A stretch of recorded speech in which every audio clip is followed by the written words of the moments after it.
Créée à présent d'une libraire pas comme les autres, Sabine a créé sa librairie il y a 8 ans, là où il n'y en avait pas. Une entreprise audacieuse expliquée par Bruno Ardouin et Delphine Roussel.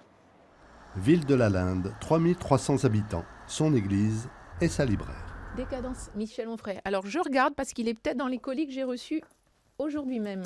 Avoir une librairie à elle, Sabine en rêvait depuis longtemps.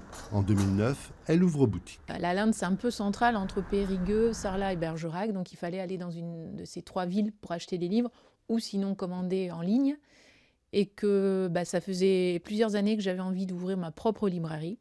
Et qu'en y réfléchissant, en habitant là, je me suis dit c'est peut-être le moment et l'endroit pour le faire.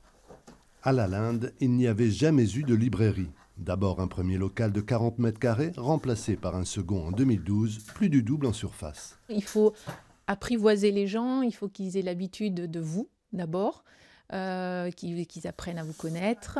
Et puis, il faut déclencher ce réflexe, finalement, de venir à la librairie à la Linde et pas de partir ailleurs.